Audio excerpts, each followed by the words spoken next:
Booth ফেরত জরিপে এগিয়ে যাওয়ায় উল্লাসে ফেটে পড়েন বামপন্থী নিউ পপুলার ফ্রন্ট এনপিইর সমর্থকেরা। ফ্রান্সের পার্লামেন্টের নির্বাচনে দ্বিতীয় দফায় অতি ডানপন্থী ন্যাশনাল র্যালিকে পেছনে ফেলেছে এই বামপন্থী জোটটি। এতে বাদ ভাঙা উল্লাসে নামে রাজধানী প্যারিসে।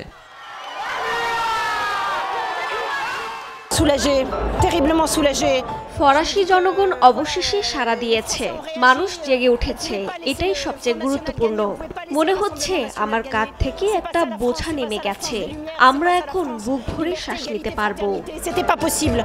সিএনএন, বিবিসি সহ একাধিক মাধ্যম বলছে ফ্রান্সের পার্লামেন্টের 577টি আসন, যেখানে সবচেয়ে বেশি আসন পেয়ে শীর্ষে বামপন্থী জোট এনপিই, দ্বিতীয় প্রেসিডেন্ট এমানুয়েল ম্যাক্রোর মধ্যপন্থী টুগেদার অ্যালায়েন্স এবং তৃতীয় কট্টর ডানপন্থী আরএন।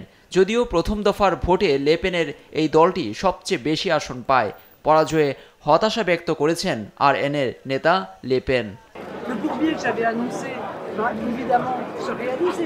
তবে একক সংখ্যাগরিষ্ঠতার জন্য প্রয়োজন 289টি আসন। একক আসন কেউ না পাওয়ায় ঝুলন্ত পার্লামেন্টের দিকে ফ্রান্স। এই পরিস্থিতিতে পরাজয় স্বীকার করে নিয়েছেন প্রেসিডেন্ট এমানুয়েল ম্যাক্রোর জোট এবং উগ্র ডানপন্থী ন্যাশনাল র্যালির নেতারা। পদত্যাগের ঘোষণা দিয়েছেন ম্যাক্রোর দলের প্রধানমন্ত্রী গ্যাব্রিয়েল আতেল।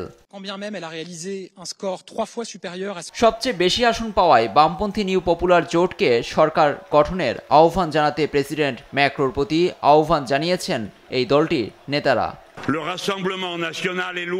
জনগণের ইচ্ছাকে সম্মান দিতে হবে। এখন পেছনের ষড়যন্ত্র বা কোনো কৌশল গ্রহণযোগ্য হবে না। এই নির্বাচন থেকে শিক্ষা নিতে হবে সবাইকে। প্রেসিডেন্ট ও তার জোটের পরাজয় নিশ্চিত।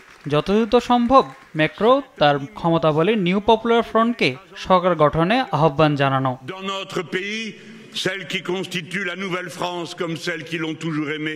একক সংখ্যাগরিষ্ঠতা না পাওয়ায় এখন প্রধানমন্ত্রী কে হচ্ছেন এ নিয়ে রয়েছে ধোঁয়াশা। ধারণা করা হচ্ছে ঝুলন্ত পার্লামেন্টের দিকে যেতে পারে দেশটি। তবে প্রেসিডেন্ট ম্যাক্রোর তার নির্ধারিত সময় 2027 সাল পর্যন্তই ক্ষমতায় থাকছেন। কিন্তু কোনো বিল পাশ করতে হলে পার্লামেন্টের সংখ্যাগরিষ্ঠ সদস্যদের ভোটের প্রয়োজন হবে তার, ফলে ছাড় দিতে হবে অনেক ক্ষেত্রেই। লুৎফর কবির, নিউজ ডেস্ক, দেশ টিভি।